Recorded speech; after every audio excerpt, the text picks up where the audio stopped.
Bom, boa noite, muita paz a todos. Com alegria que a gente retorna a casa mais uma vez.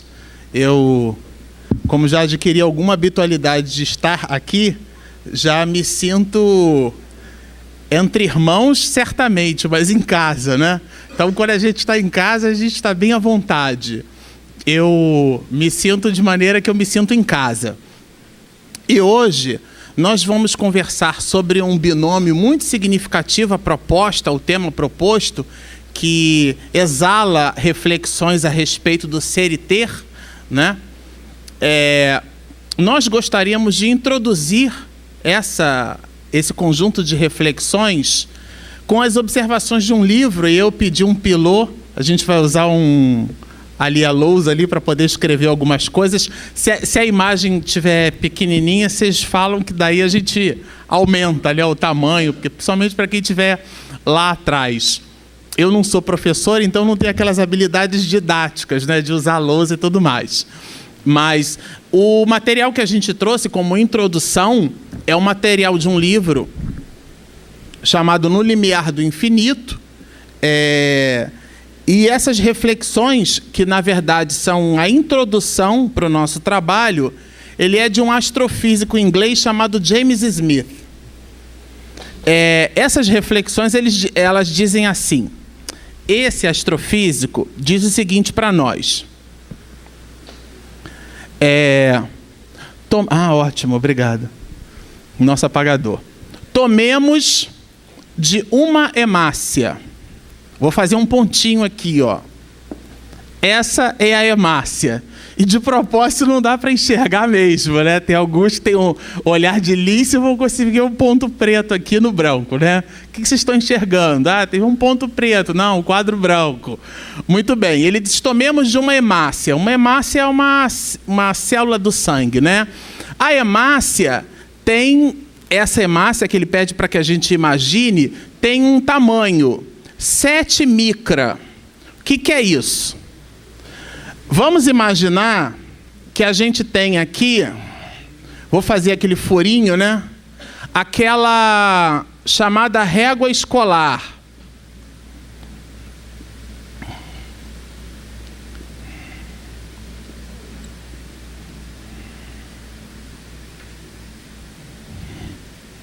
Não está na escala e tudo mais, mas é só para a gente ter uma ideia.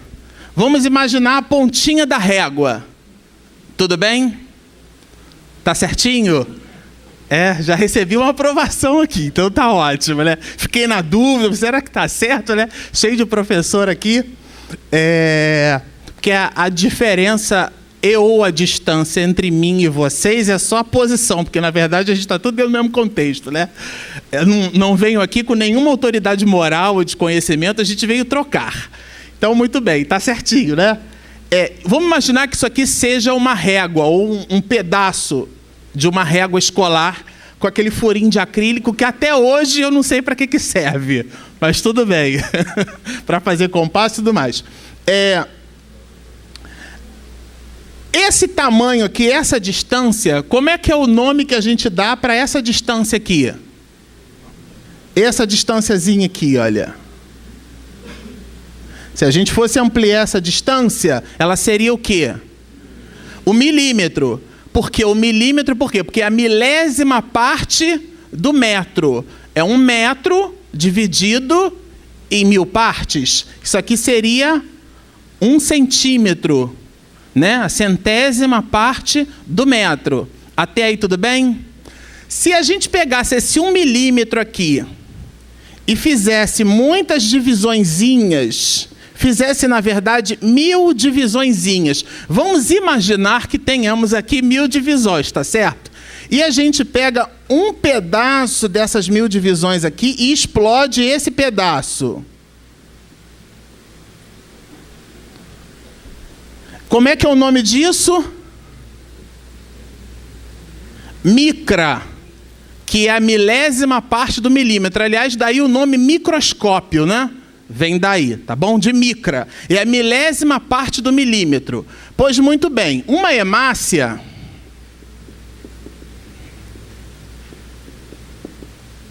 Paroxítona terminada em ditongo ainda tem acento? Porque eu não sei, né? Fizeram uma reforma ortográfica. Quando eu lembro das coisas do colégio militar, será que ainda é a mesma coisa, né? Mas ainda, hemácia ainda perdeu o acento, hemácia? Viu? Já tem professor ali dizendo que hemácia perdeu o acento. Outro dia, fórceps, eu lembrava de lona roxa, né? No colégio, tudo que termina em L, N, R, X, por exemplo, tórax, terminou com X, então tem acento. Fórceps terminou em PS, então também tem acento. Tem que rever essas regras todas. Então, esse hemácia aqui eu vou tirar o acento, né? Então, hemácia para mim e hemácia para os demais, tá? Uma hemácia tem 7 micra, que seria 7 pedacinhos das 1000 partes da reguinha que a gente colocou. Tudo bem? Essa hemácia, entendemos as 7 micras, não entendemos? Então vamos lá. Não vou apagar esse... Não vou apagar agora não, vou deixar ela aqui. Vou só transferir o ponto de lugar, tá? O ponto agora está aqui, não está mais aqui não.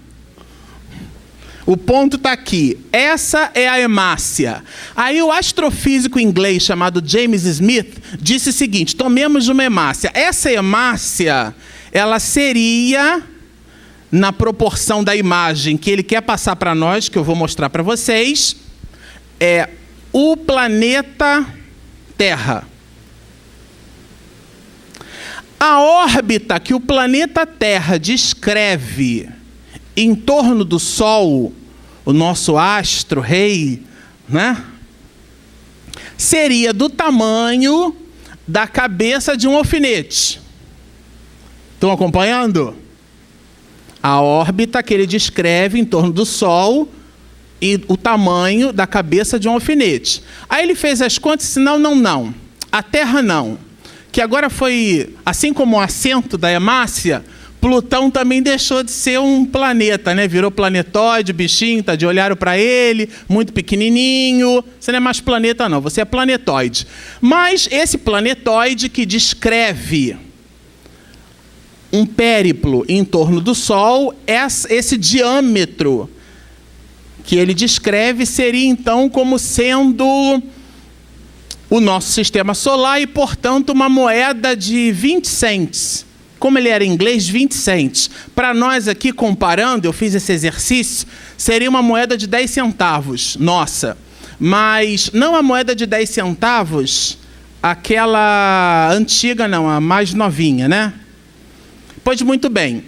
A cabeça do alfinete seria a órbita que a Terra descreve em torno do Sol, e uma moeda nossa de 10 centavos, 20 cents para ele, seria a órbita que Plutão, vamos imaginar que Plutão seja um planeta, né? Vamos quebrar o galho aí, que ele descreve em torno do Sol. Portanto, o nosso sistema solar, uma moeda de 10 centavos. A proposta dele é a seguinte: é a de colocarmos essa moeda de 10 centavos e compararmos essa moeda de 10 centavos na proporção com a nossa galáxia. Para a gente entender o que é galáxia, um conjunto de astros gravitando em torno de uma estrela, portanto um astro iluminado, forma um sistema. O nosso sistema, que tem uma estrela com vários planetas gravitando em torno dele, tem outras coisas gravitando, mas a palestra é espírita, né? Então tem outras coisas gravitando. Isso forma um sistema. O nosso é o sistema solar, que recebe o nome da nossa estrela, que é o Sol. Mas existem outros sistemas. Então aqui a gente tem a Terra, mas a Terra, ela descreve uma órbita em torno, aqui é ela se movimentando, tá? Em torno de um astro, que é o Sol. E existem outros planetas também gravitando. A órbita é meio elíptica, tá? Não é bem redondinho, uma circunferência certinha. Pois muito bem. Isso daqui forma um sistema solar. Até aí a gente entendeu, né? Vários sistemas, que seriam várias estrelas juntas, elas formam Vamos imaginar que isso está aqui dentro, tá? E aí a gente tem várias. Várias formam uma, aqui é um sistema, que recebe o nome da estrela. A nossa é o Sol, o sistema é solar. Aqui nós temos vários sistemas aqui dentro. Vários sistemas juntos formam o quê? Uma constelação.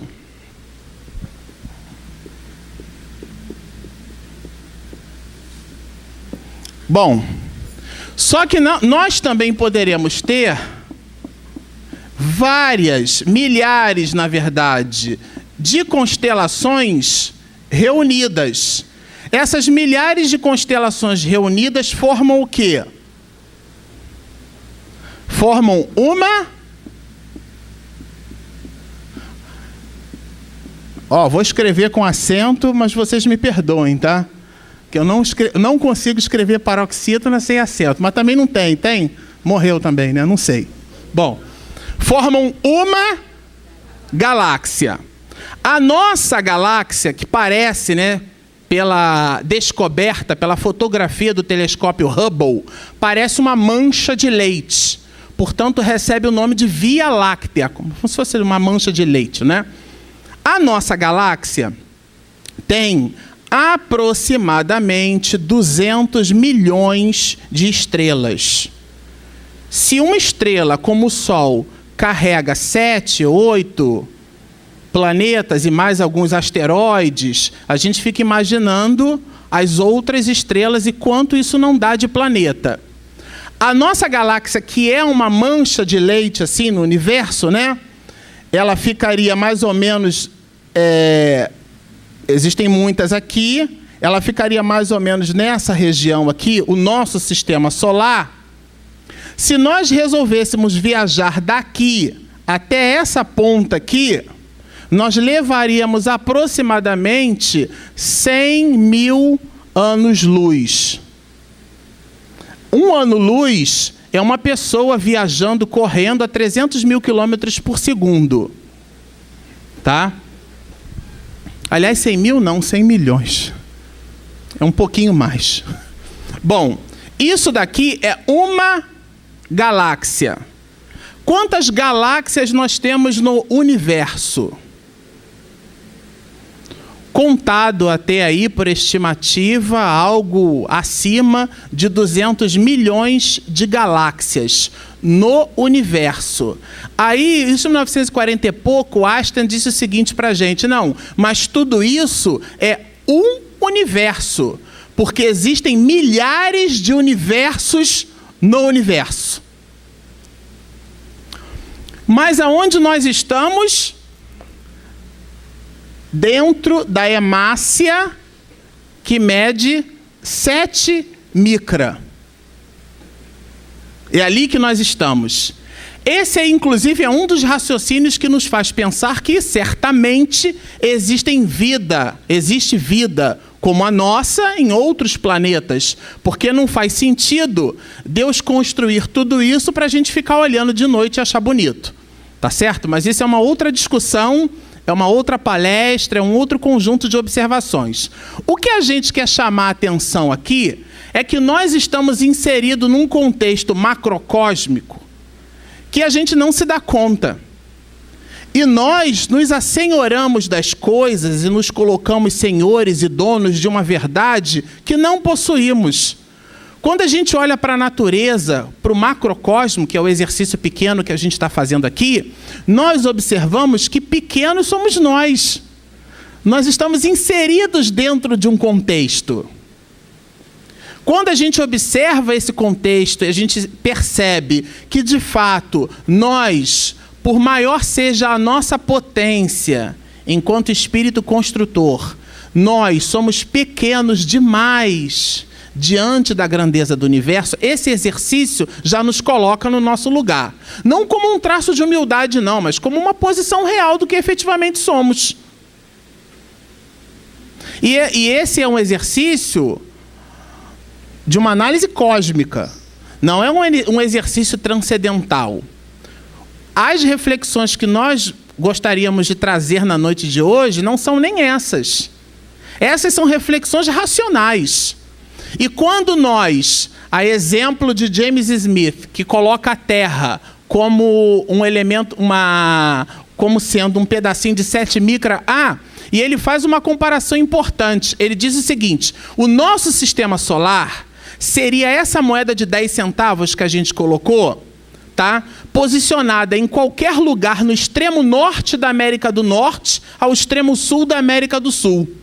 Essa é a proporção do nosso sistema solar em relação à nossa galáxia. Vamos imaginar uma moeda de 10 centavos que a gente deixou cair no chão aqui. Essa moeda em relação à nossa instituição. Vamos fazer o exercício da proporção, obrigado, do que é que isso significa? Uma moeda de 10 centavos colocada no chão. Mas não é isso que ele quis dizer. Agora, vamos imaginar essa moeda de 10 centavos na proporção do bairro onde estamos aqui, o Meier. Ainda não é isso. Vamos tentar fazer o exercício de imaginar essa moeda de 10 centavos na proporção do município do Rio de Janeiro. Ainda não é essa a proporção que ele quis dizer. Vamos imaginar a moeda de 10 centavos em relação ao Rio de Janeiro. Vamos tentar imaginar uma moeda jogada no chão ali na rua. A proporção dela com o Rio de Janeiro. Não foi isso que ele quis dizer. Essa moeda de 10 centavos, não na proporção do Rio de Janeiro, mas numa dimensão que a gente vai ter que fazer um esforço muito grande para perceber. Essa moeda de 10 centavos em relação ao Brasil. Não.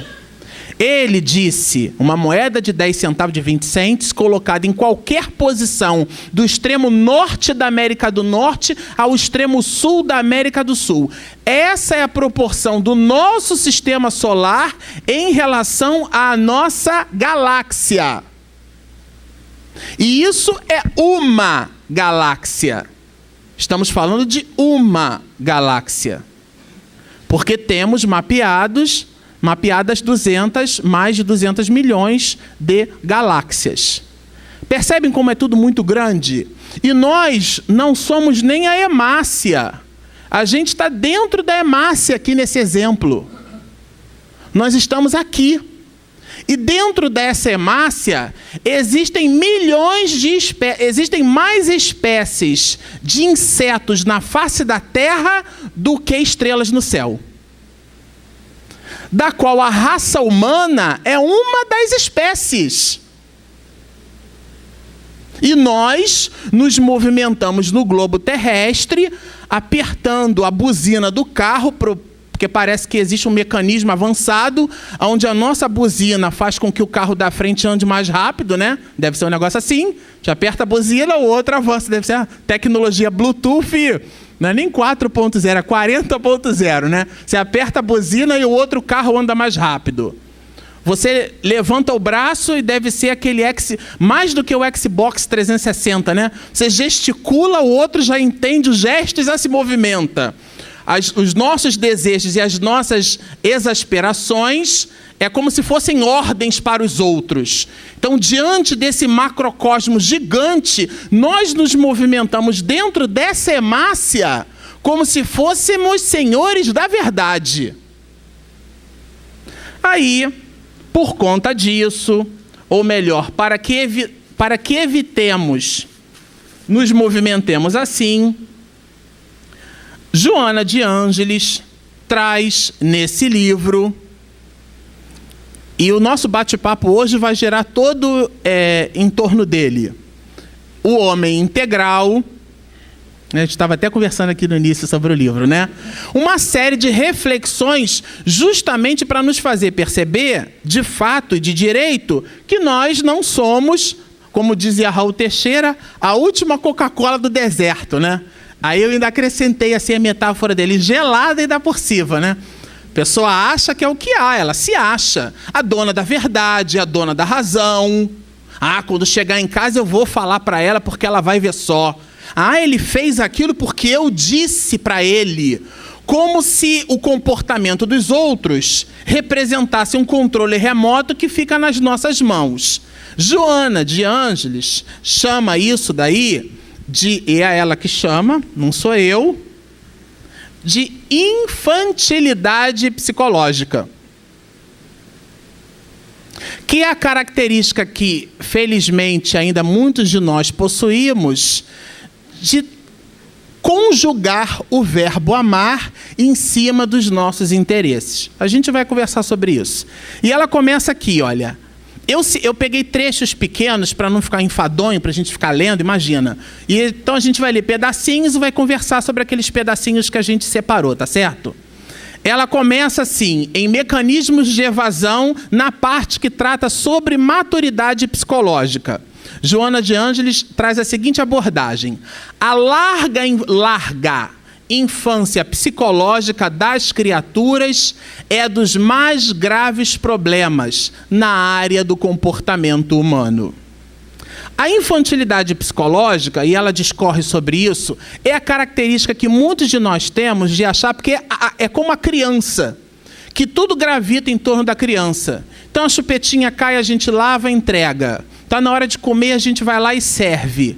Levanta, meu filho, quando era bebê, criança de 2 em 2 horas acorda para mamar, né?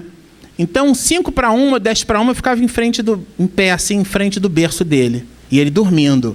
Aí como eu sabia que 1h da manhã ele ia acordar, aí eu já estava ali, né? Quando ele abriu o olho, eu já estava ali. Aí eu pegava, botava ele para mamar, depois botava para rotar.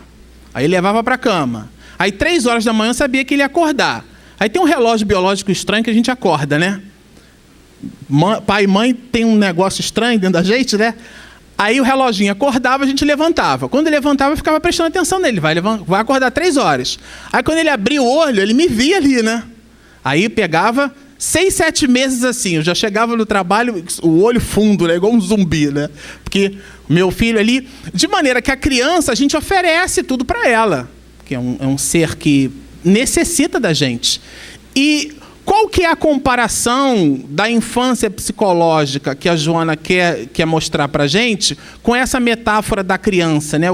Qual que é a relação entre essas questões? É que, espiritualmente falando, a gente acha que as pessoas existem para nos servir. Então é aquele amor que quer receber, mas não quer dar. Esse é o amor infantil, que ela fala em outra obra dela. Quer dizer, a nossa relação com o amor é uma relação que recebe, é uma relação infantil. Ou então, que é o que ela coloca mais adiante, é uma relação de troca, aonde eu cobro o recebimento porque dei.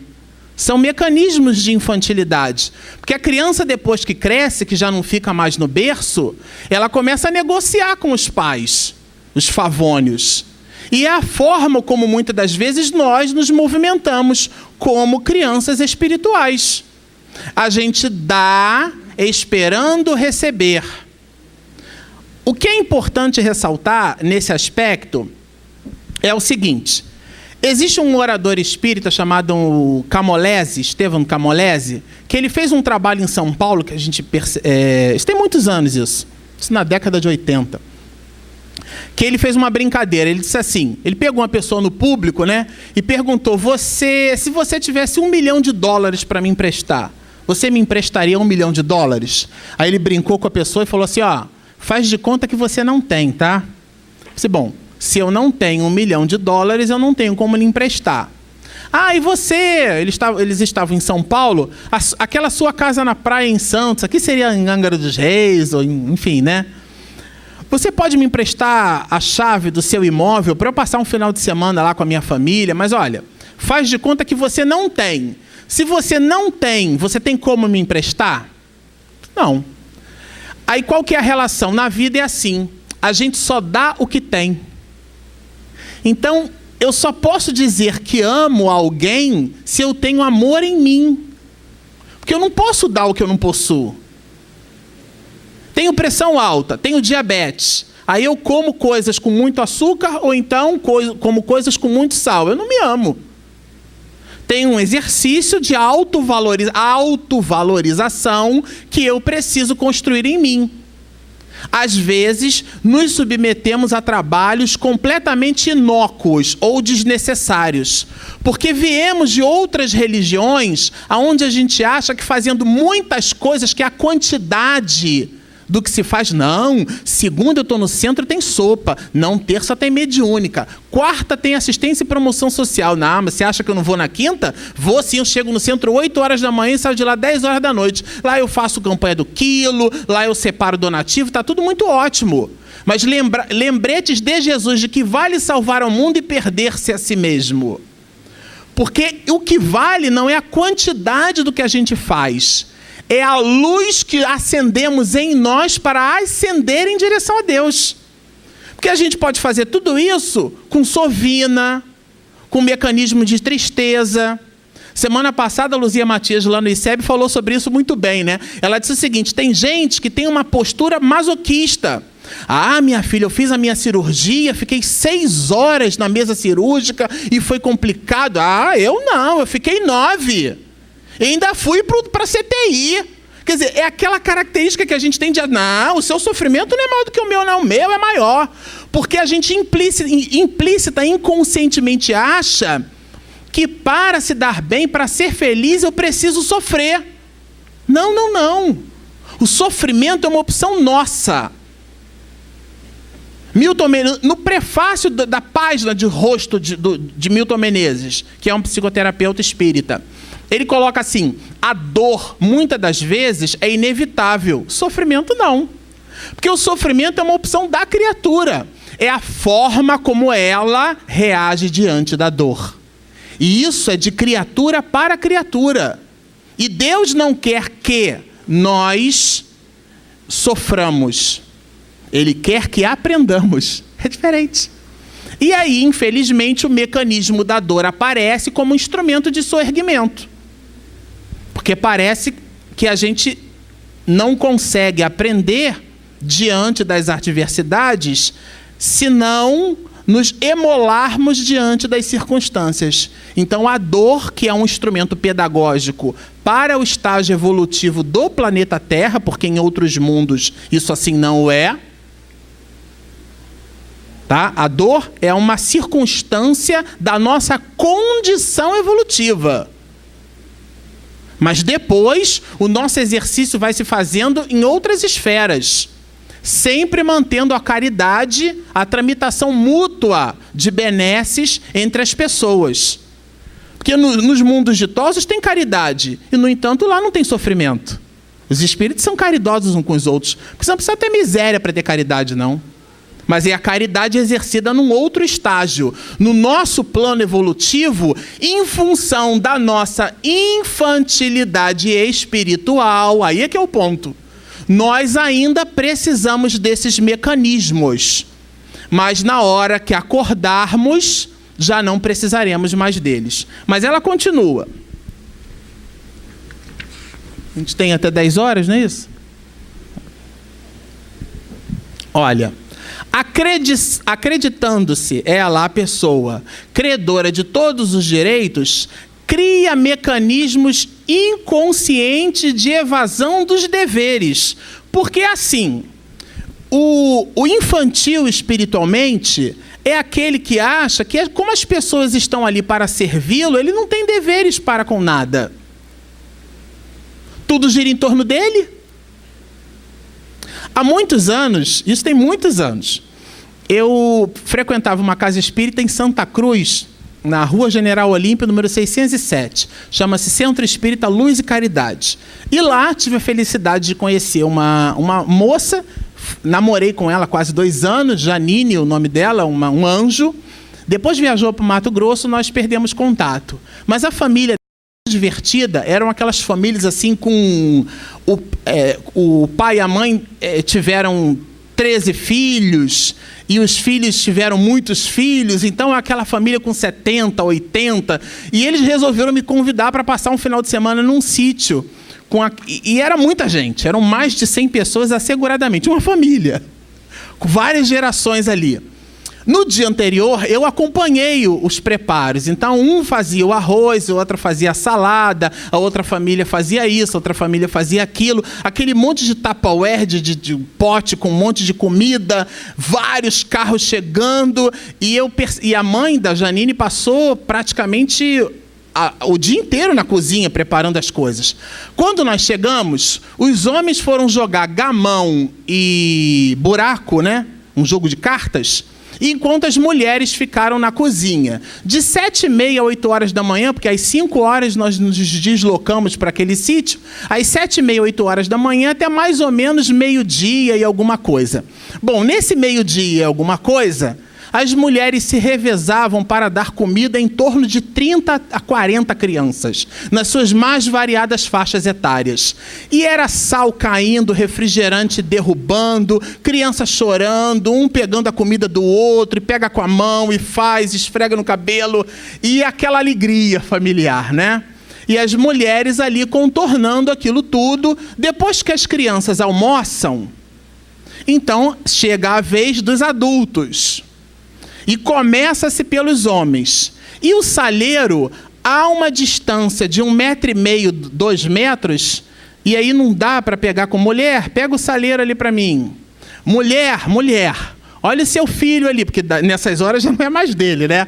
Olha o seu filho ali. E a mulher, ou as mulheres, ficaram o dia inteiro em função dessas questões. Depois que termina o almoço, recolhe-se tudo e lava-se tudo. Estamos falando de comida para mais de 100 pessoas. Eu acho que devia ter umas 120. Eu vou contar 100 aqui para poder, né, não exagerar muito. Depois de lavar a comida para aquilo tudo, aí os maridos... Mas agora tem um cafezinho com um bolinho, né? Eu não estou exagerando. Faça o cafezinho com bolinho, depois lava-se aquele monte de coisas, dá banho naquele monte de criança, depois bota todo mundo no carro para ir embora. Eu olhei para a mãe da Janine, a Cleo, e ela estava assim aos frangalhos, estava extasiada, morta. Aí o marido dela entrou no carro assim, né, porque era de noite, eu ia dirigir. E ele disse assim: você tá feliz, hein? Se divertiu a beça hoje, hein? Eu, como é que é? Aí eu parei o carro, a gente tinha saído do portão, eu falei: como é que é? Ele vai falar assim: tô brincando. Quando eu olhei para a expressão do olhar dele, ele tá falando sério. Quer dizer, aqueles homens fazendo as suas mulheres de empregada e sem perceberem. Porque não está escrito em lugar nenhum que o homem não troca fralda. Não está escrito em lugar nenhum que o homem não lava a louça. Ué, não está escrito em lugar nenhum isso. Mas é um comportamento machista que faz com que o homem ache que ele tem um umbigo, não tem 2 bigos nem 3 bigos, né? Ele acha que todo mundo gravita em torno dele. E essa é uma postura que não é só uma postura machista. Não é só uma postura do homem. Existem mulheres que buscam homens mais altos do que ela, que buscam homens que ganham mais do que ela, que elas achem, né, que são mais inteligentes, porque é uma projeção. Eu projeto no outro aquilo que eu não tenho. Aí sabe o que surge nessa história? Uma coisa chamada decepção. Nós nos decepcionamos com as pessoas porque as tornamos excepcionais. Só que ninguém é excepcional. Ninguém é excepcional. Questão 625 do Livro dos Espíritos, tradução de Guilhom Ribeiro para a língua portuguesa. Foi presidente da FEB. Qual o ser mais, advérbio de intensidade, qual o ser mais perfeito que Deus ofereceu ao mundo para lhe servir de guia e de modelo? Num livro de 1019 perguntas e respostas, é a menor resposta do livro. É Jesus. O restante de nós temos a obrigação de acertar, mas o direito de errar. Faz parte do nosso processo evolutivo. Mas, adversativa, mas, como nós achamos que as pessoas estão na face da terra para nos servir, nós projetamos no outro aquilo que gostaríamos que o outro tivesse. E a gente cobra. Um comportamento do outro, mas cada um é o que é. De maneira que sair da infância espiritual é entender esses mecanismos de relação. É entender que não dá para esperar das pessoas mais do que elas podem dar. Porque cada um dá o que tem. Ninguém empresta uma casa de campo ou empresta $1 milhão se não possui. Ninguém dá virtudes que não possui. Por isso, conhece-te a ti mesmo, que a gente acha bonito na 919, todo mundo fala por aí, mas a gente passa batido. Porque a essência é o autoconhecimento. E ela continua. A gente tem até a meia-noite, então vamos lá. Como efeito, cresce-lhe a área dos conflitos da personalidade, com predominância da autocompaixão, no esforço egoísta de receber carinho e assistência. É a pessoa que ela emola do outro a compaixão. Como é que a gente faz isso? Tá tão difícil para mim, tá tão complicado. É aquele personagem do Hanna-Barbera, aquela hiena, né? Ó vida, ó azar, mas tá tão complicado, eu não consigo, eu não posso, para mim não dá não. Isso daí tá acima das minhas... Não. Minha filha tá tão difícil para mim. Ou então um comentário que eu escutei de Valdo fazendo sobre essas questões. A pessoa pergunta uma para outra assim, não como um companheiro, uma companheira para uma outra e tudo mais.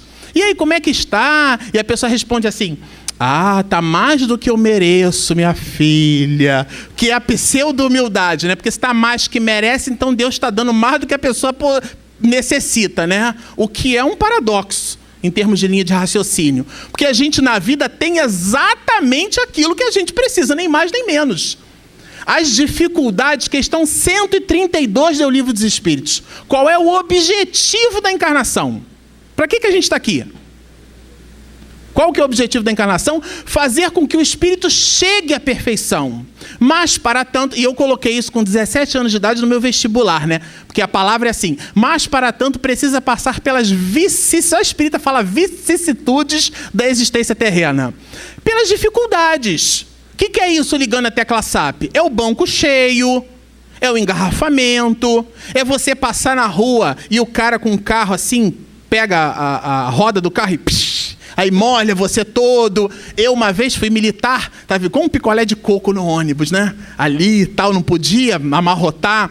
Aí de repente passa uma senhora com uma criança no colo. E aí o pezinho delicioso assim deixa aquela mancha amarelada no meu uniforme. Eu digo, meu Deus, o almirante vai ver, eu vou ficar preso. Então, e eu tive que dar cabo daquilo depois. São essas as... Como é que eu lido com aquilo? Como é que eu lido? Como nós lidamos com as dificuldades da vida? Quando alguém... o filme Irmã Dulce, que a gente assistiu esse final de semana, a mulher estica a mão e pede, você me dá alguma coisa para os meus pobres? Aí o cara da venda chega e cospe na mão dela. Ela diz assim, bom, limpa, isso aqui foi para mim, agora me dá para os meus pobres. A pessoa vibra numa outra faixa de frequência. Se fosse um outro, poxa, mas eu estou sofrendo tanto. E as pessoas, não. Olha o que Jesus disse para nós. Vós sois deuses. Porque nós somos criaturas de Deus. Fomos criados por Deus. A gente vem de uma cultura ocidental, então, que a gente acha que deveríamos estar sempre por baixo. Não, eu posso, eu consigo. Agora, se eu sou cardíaco, quero participar de uma maratona, eu tenho que fazer um exame, né? Eu não posso me submeter a sacrifícios completamente desnecessários. Às vezes eu cismo em querer tocar violão, mas o que é melhor para mim é piano. Naquela existência, compleição, ou então não, eu faço um sobreesforço, mas esse exame é de foro muito íntimo, muito individual. A gente não tem como olhar o outro e fazer juízo de valor em cima da atividade do outro. Essas inferências são de foro íntimo. O que a gente precisa ter como procedimento assertivo?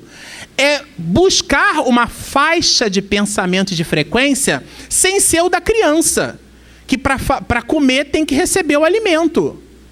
Não, eu vou buscar. O que Deus me dá não é o peixe, é a vara de pescar. eu vou passar pelas dificuldades naturais de um processo como esse. Mas ela continua. Até meia-noite a gente vai. Outras vezes, a imaturidade psicológica reage pela forma de violência. Porque o violento, ele é o imaturo.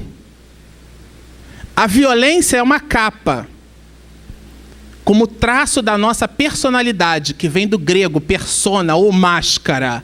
Eu, nesse momento aqui, eu estou com um personagem. Vocês querem conhecer como eu sou? É só perguntar para Regina, minha esposa. Para Deise, minha mãe. Elas me conhecem.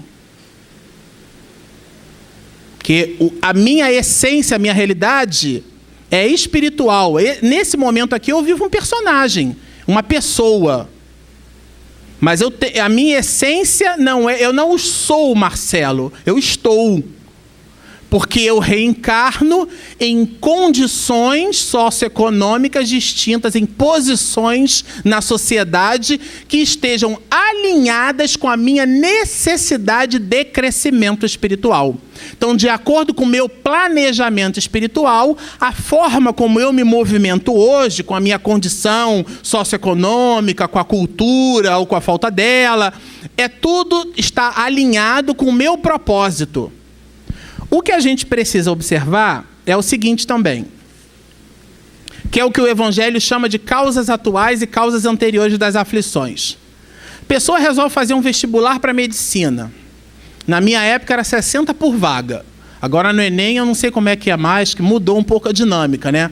Quando fala na minha época é porque já, seguradamente, já está liquidado. Falou minha época, um abraço. É de Balzac para lá no barato, né?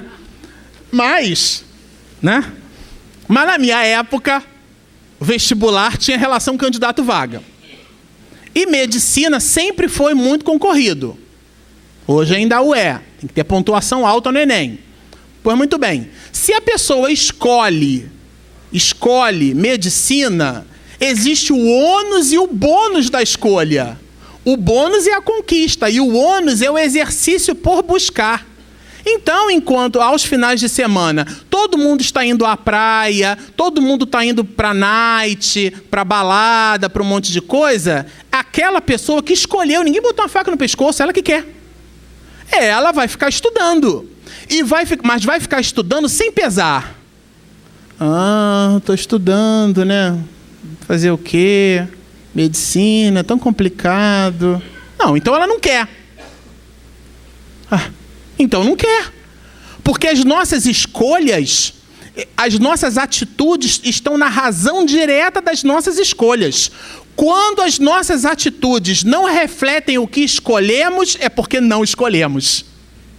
Não estamos seguros das nossas escolhas. E isso, Joana, remete ao fator de infantilidade psicológica ou infantilidade espiritual. O infantil espiritualmente é aquele do topogígio, porque é muito mais fácil, entre aspas, eu querer inspirar compaixão do que inspirar amor.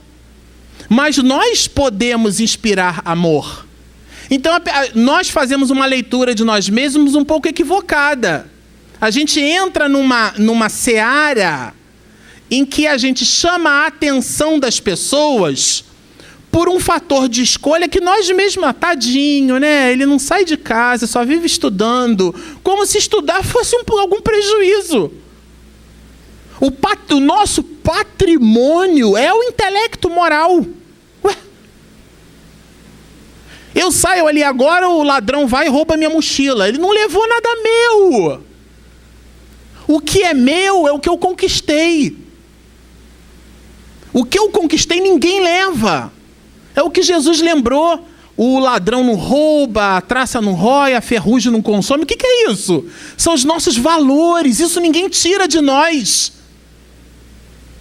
Se isso ninguém tira de nós, começa a ficar fácil para nós entender a relação entre ser e ter.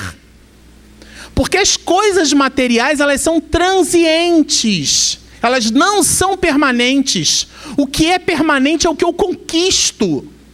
São as madrugadas a fio. Eu lembro, como todo jovem, adulto, de classe média, a gente precisa ralar bastante para poder fazer o nosso curso superior. E eu ainda trabalhava. Aí eu lembro que eu chegava da faculdade e daí à noite servia, né? Enfim. E o que eu fazia? Eu arrumei um jeito de ficar acordado de madrugada. Eu pegava uma bacia de água e botava embaixo, assim, onde eu ficava estudando, e ia lá na geladeira, pegava pedra de gelo e botava lá dentro. Enfiava os pés, porque aquilo me deixava aceso, né? Café, nada disso já começou a parar de fazer efeito, né? Café com Coca-Cola e me dava um monte. Só que, do 3º para o 4º ano de faculdade, vocês já viram aquele desenho que o pica-pau sai do sino, assim, que ele sai tremendo? Era eu. Andava tremendo, assim... Tremendo. Aí eu fui procurar o médico de marinha, ele falou, doutor, tá tremendo, né? Aí eu contei o que eu fazia. O homem me deu uma bronca, um médico novo, mas me deu uma bronca daquela, assim, muito bem dada. Aí eu perguntei assim pra ele, assim, né? Falei, doutor, poxa, internalizei, né? Entendi. Agora, se eu te perguntar assim, como é que foi a sua faculdade, hein? Como é que o senhor fez faculdade de medicina? Aí eu lembro, como se fosse hoje. O olho dele abaixou assim e deve ter passado um filminho, né? Não que ele tivesse colocado o pé na bacia com água gelada. Mas certamente outra loucura ele fez para se manter acordado. Para chegar na condição em que ele estava naquele momento. E o prognóstico dele era muito mais complexo, porque o meu prognóstico hoje eu lido com máquinas. O prognóstico dele são seres humanos. Então o nível de assertividade dele precisa ser muito mais alto que o meu. A depender. Quer dizer, ao nível de preocupação. Mas o que eu quero dizer com isso? É que o nosso resultado, as nossas conquistas, elas estão na razão direta dos nossos esforços. Eu preciso me esforçar. Então, se eu quero realmente paciência como virtude, eu vou encontrar chefe chato, eu vou encontrar subalterno, subordinado, ou seja lá o que for chato, ou um parente difícil, circunstâncias em que eu exercite a paciência. Porque virtude é uma conquista e exige esforço nosso. E esse esforço precisa estar na razão direta de uma coisa chamada vontade. Leon Denis deixa bem claro para nós. A vontade é a maior potência da alma. A maior potência da alma é a vontade. Tudo posso naquele que me fortalece. Agora, se eu não acredito, eu fico como aquele filme que eu gosto muito, era Guerra nas Estrelas, né? Então tem uma cena bem interessante de um mestre Jedi e o aprendiz, o nome dele era Luke Skywalker. E aí o menino, ele recebia treinamento do Jedi para levitar coisas. Só que quando ele chega naquele planeta pantanoso lá, a nave dele afunda. Pá, vamos lá. Vamos levitar aquela pedra ali, agora levita 2, levita 3. E ele está aprendendo lá com o mestre Jedi, o Yoda, a levitar coisas. Aí depois de algum tempo, aí o Yoda disse para ele, bom, agora você vai levitar aquela nave lá que afundou. Não. Aí não tem condição. Porque, comparando-se, né, o exercício mental de levitar uma pedra com levitar uma nave, né, seria um exercício mental muito grande. Não, mas tenta que você consegue. Vamos lá. Aí era um filme. Então ele se senta numa posição muito própria, tem todo aquele sensacionalismo do filme, música de fundo, ele fecha os olhos, empunha as mãos assim, aí a nave começa a borbulhar ali na região daquele pântano, né? Começa a borbulhar, ele vai conseguir e de repente ele desfalece. Aí ele levanta o rapaz e diz assim, você está me pedindo o impossível. Aí o bichinho verdinho lá do filme, Yoda, o mestre Jedi, fecha os olhos, estica as mãos e levita a nave. Aí o que eu quero chamar a atenção que é o diálogo que vem em seguida. O aprendiz diz assim, nossa, não acredito. E ele conclui, é por isso que você não consegue. Quando verdadeiramente acreditarmos nas coisas, porque se nós somos filhos de Deus, a gente pode tudo. Não, eu quero ser bom. Agora, ser bom é um exercício. Joana fala isso para nós. E o exercício da tabuada, por exemplo, não é acertar todas as vezes. 3 vezes 8 é 24. Uma hora eu vou falar outra coisa. Eu vou fazendo aquele igual um mantra. Eu vou repetindo aquilo o tempo inteiro, repetindo. Eu estudei piano por 3 anos. E eu aprendi que aquelas peças tocadas com muita agilidade, elas são executadas em treino de uma forma a mais lenta possível. Olha que paradoxo. Aquela técnica pianística, aquela virtuosidade toda que a gente observa, aquilo ali, aí você usa o metrônomo assim, bem lento. E aí quando a peça é executada, depois que e o metrônomo tá batida, né? Contrastando com aquela batidazinha bem lenta, bem alentando. Isso significa dizer também que o aprendizado não evoca pressa. Senão a gente pula a lição. Se pula a lição, volta e reexecuta. Mas a gente tem até meia-noite. Então eu vou continuar lendo aqui. O homem nasceu para a autorrealização. Isso é importante que se diga. Está grifado aqui por Joana de Ângeles. Eu vou pular muitas coisas, senão a gente sai daqui meia-noite. E acho importante ler isso aqui. A imaturidade psicológica do homem leva-o a anular a própria identidade. Quando eu não me dou conta de mim mesmo, quando eu não sou senhor de mim mesmo, sabe o que acontece? Todo mundo usa piercing, aí eu vou e boto piercing também. Porque eu ajo de acordo com a massa. Eu não faço uma análise se de fato eu gosto daquilo.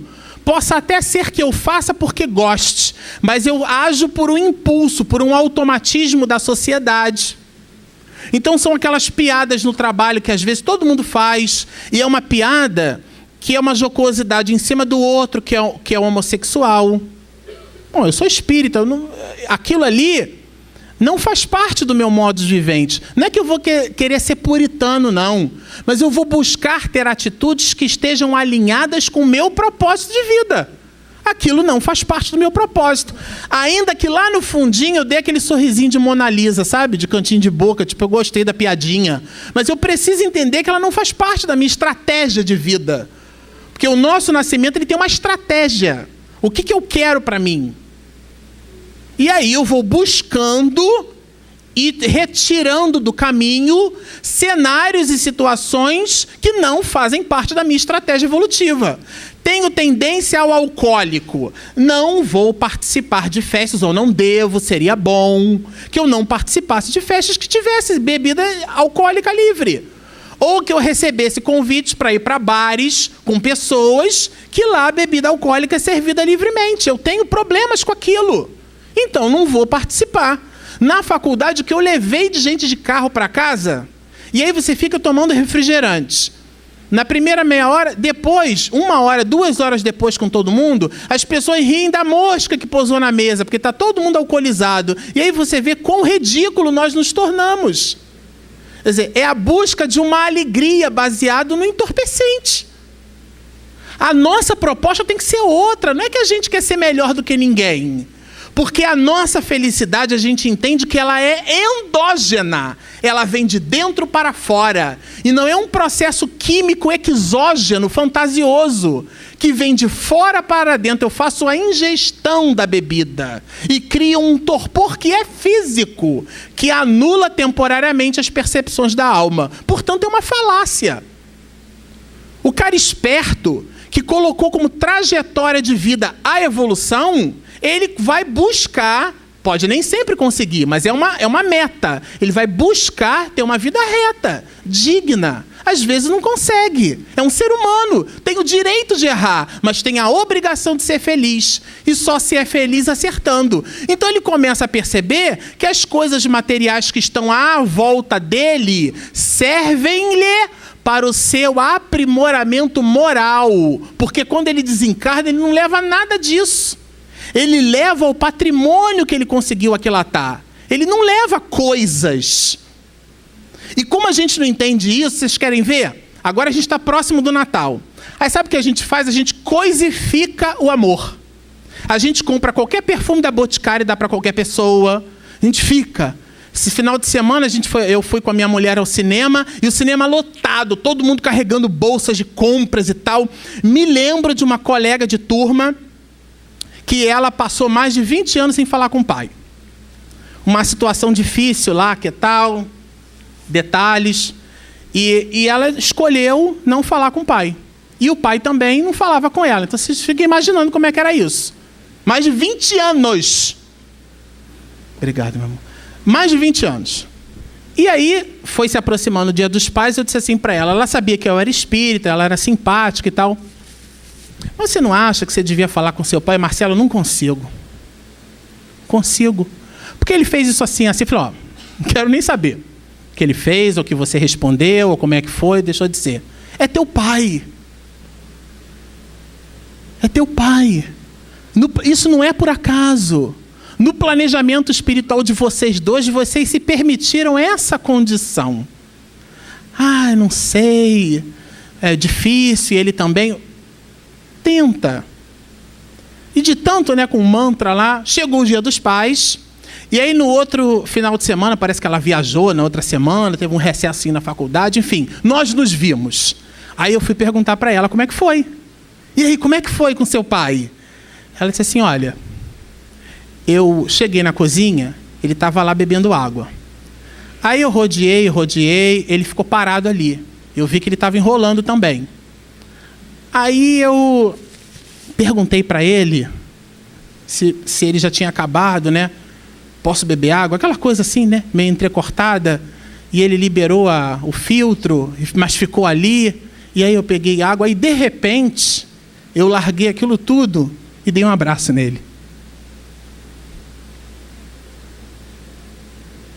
Aí no início, meu pai ficou assim, Divaldo até dizia que ele era tímido, Aí recebia abraço, aí ficava meio assim, Assim, faz assim com a mãozinha, meio durinho. Depois aquele homem zarrão desfaleceu no ombro dela.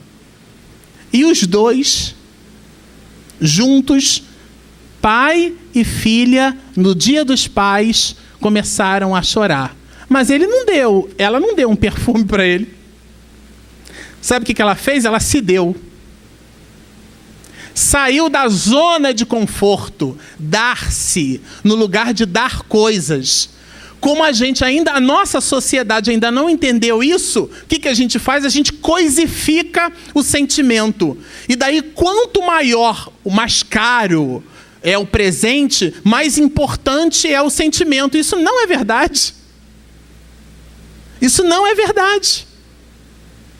Nós espíritas que entendemos que o patrimônio da alma são as suas virtudes, o que a gente dá para o outro? Aquilo que a gente construiu em nós. Esse é o grande tesouro. Esse é o grande barato da vida. Esse é o tesouro que o Espiritismo traz para nós, porque descortina tudo. Então eu não preciso me preocupar com as coisas transientes, as necessidades do mundo para as nossas necessidades espirituais. Quando aquilo não nos serve espiritualmente, também não nos serve materialmente. Porque nos embaraça a trajetória, nós nos confundimos. Mas para isso, eu preciso ter um planejamento. É a Alice perguntando para o gato lá na encruzilhada. E agora, para onde é que eu vou? Aí o gato pergunta o que para ela? Para onde você quer ir? Não sei. Bom, então para quem não sabe para onde quer ir, qualquer caminho serve. Nós estamos ao sabor da sociedade ou estamos aproveitando o que melhor existe na sociedade, porque existe muita coisa boa, para o nosso planejamento espiritual? Esse é que é o ponto. Eu sou como um barco a nau que é levado ao sabor do vento e da circunstância, ou eu tenho uma bússola, tenho uma direção e um sentido na minha vida? Como é que eu me movimento? As coisas que acontecem na minha vida estão de acordo com o norte que eu estabeleci? Posso não lograr êxito. Causas anteriores das aflições. É a palavra vicissitude lá da 132 do Livro dos Espíritos. São as dificuldades da vida. Mas algumas delas podem ser, como no Evangelho, causas atuais das aflições. Como a menina que resolve passar no vestibular para medicina, mas não estuda. Aí depois ela trabalha atrás de um balcão de uma farmácia e reclama da vida. Não. Vós sois deuses. Se você quer alguma coisa, busque, porque você consegue. Até porque nós conseguiríamos sim, mas não significa que seja nessa encarnação, mas na vida a gente consegue. Porque quantas vidas nós temos? Uma. Agora, encarnação a gente tem um monte. Então nós pedimos o patrimônio da alma para a vida, e não para aquela existência circunscrita, pequena, efêmera. Por maior seja uma encarnação, é igual aquele filme Dança com Lobos, né? Sei lá, 3 horas de filme. Uma hora acaba. Uma hora eu desencarno e volto para a pátria da verdade, volto para a verdadeira vida. Então, quando eu voltar para a verdadeira vida, eu faço um planejamento do que eu quero ser. Esse é o que Joana de Ângeles nos ensina. E para nós, o tempo é sempre um instrumento vigoroso. Já me disseram aqui que eu não tenho até meia-noite. Joana coloca assim para nós, exatamente na parte que fala sobre ser e ter. Esses atavismos infantis, atavismos são coisas que nos prendem, né? Infantis, não absorvidos pela idade adulta, impedem o amadurecimento psicológico encarregado do discernimento. A gente precisa passar pelas situações. O estado de infância e infância espiritual também, que é o caso, é um estágio. Nós precisamos passar pelo estado de infância, mas não significa que devamos permanecer nele, tá certo? Bom, aqui ela coloca para nós com bastante assertividade que é a conclusão do nosso trabalho. A integridade e a segurança defluem do que se é, jamais do que se tem. Nós devemos viver uma vida assertiva, uma vida aonde Paulo de Tarso nos lembra, né? É viver no mundo sem ser do mundo, isto é, sem ser mundano. Não é viver de forma puritana, não. É viver com assertividade. De acordo. Por que a gente está aqui hoje? Para nos, vamos dizer assim, banharmos de valores importantes, morais, significativos, assertivos, corretos, que nos falam coisas importantes para que no dia a dia, na vida de relação, com o marido, com o chefe, com o empregado, com o funcionário do banco, com as vicissitudes da vida, nós aprendamos a crescer. Entender que as coisas são importantes, mas elas são instrumentos, são atividades meio. Não tem nada de mais em ter coisas materiais. Salomão foi um exemplo de um homem riquíssimo e, no entanto, na Bíblia, extremamente sábio. A gente observa em obras póstumas até personalidades como de uma condessa, foi uma mulher muito nobre, muito rica e, no entanto, muito justa. E quando voltou para o mundo espiritual, voltou levando o que ela era, que não era sua riqueza, eram seus valores morais. Tratava bem os empregados. Porque o que Deus espera de nós, repito, não é o nosso sofrimento, é a nossa capacidade de aprender e ser feliz. Muita paz a todos.